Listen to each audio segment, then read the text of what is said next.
So one of the most important things that I left out from the last video is that when the cows come in, you give them the concentrates, you clean them, you disinfect them, you wipe them down, but next, it's really, really important. You need to strip the cows. And what that means is you milk the cows by hand.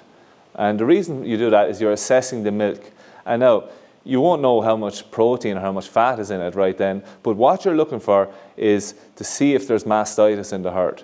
Because if there's mastitis in the herd, it's a bacterial infection. This has come up in 2022, the signs of mastitis and so on. But one of the signs is the milk becomes lumpy and the teats might be inflamed. There's signs like that. So once you strip the cows, you're looking at the milk, and you don't just strip one of them, because each of those chambers, the 4 teats, they're separate chambers. So you could have mastitis in one and the other 3 be working perfectly fine, really good quality milk.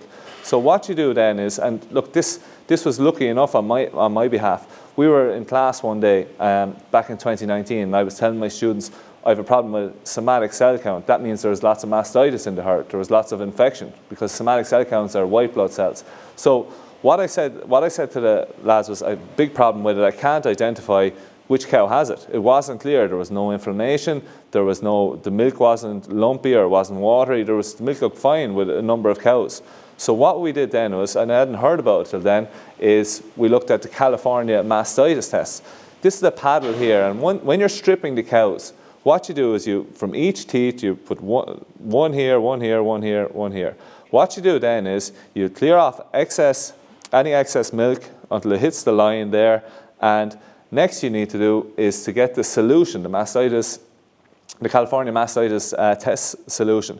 You put it in each, you swirl it around, and if one of them forms a real jelly matrix, that means that that cow has mastitis, and it shows you the exact teat that has mastitis. And this worked out 4 years later, because in 2023 it came up. The California mastitis test came up, and it had never come up before.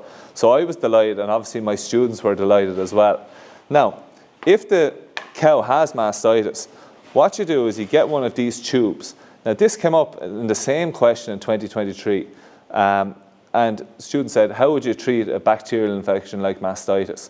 So what a lot of students said, and they fell down, they lost marks on, was they say use a tube. Okay, but what you need to say is an antibiotic tube, because antibiotics kill bacterial infections. So what you do then is the infected teat, you're going to try and open up so you can see that it goes up through a little opening there where the milk comes out. It's called the teat canal then that brings it up into the udder. So you push that on up, and you're treating the infection there. There's a withdrawal period of 84 hours on this, so that's 3.5 days. Now, this is something that becomes really, really important, because once I treated a cow with an antibiotic, that antibiotic cannot get into the food chain. So if the milk was collected, just say I left the milk from that infected cow into the milk tank, what would happen? That'll be taken away. Yes, it'll be tested in the lab, but that whole lorry load of milk is going to be transported to Bellevue Port, where Tirlawn have their manufacturing, their factory there.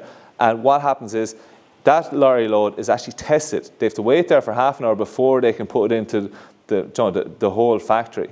And just say it showed up that there was antibiotics, there'll be thousands and thousands of euro fine that will come back on us. So it's something that's really, really important. So for that reason, I have here my markers, okay? And so when the cow comes in, I would have this heavily marked with this red marker. Why? So I know that milk cannot go in with the rest of it. Okay, and that's something that's really, really important on this farm. The next thing I want to talk about is the importance of AI on the farm. And AI, I suppose everyday language, we're talking about artificial intelligence. But here, we're talking about artificial insemination. This is something that is more important to me than artificial intelligence. We need to continue to try and make our herd better. How do we do it? We're using here, I have a catalogue of bulls, okay? These bulls are scored. That's what's called the Economic Breeding Index, or EBI. So for example, if I have a cow that has an EBI of 100, okay, the higher the number, the better. So if I look at this book and there's a bull here who has an EBI of 300, and the AI works and the cow has a calf, That calf, although it's not producing milk, it'll be 2 years of age when it's producing milk, that calf now has an EBI of 200. So that is making my herd better straight away. And when I'm looking at this book, it scores everything. You think about the gestation length, to talk about protein, the amount of fat, the amount of milk in litres. So what we're trying to do on this farm is we're trying to up our protein and fat, because that's how we get paid, and that goes back to the milk price again. So that's something that we're always striving for better. Now, how do we do it? I have some tail paint here. Okay, so it's hard sometimes to tell when a cow is fertile, when there's an egg there to be produced. This came up in 2022, a question. The length of estrus. So estrus means when a cow is in heat. The length of estrus it lasts for 18 to 24 hours. Okay, so you've a day basically to get the cow AI'd. Then, as well as that, we're looking at the estrus, how many days it takes. So every 21 days, what happens is the cow will come back into heat and estrus. So it's really important that we get the cow AI'd when she's in heat. So how we do it, tail paint. Simply we just tail paint the cows, and what will happen is the paint will rub off, showing that the cow has stood to be mounted.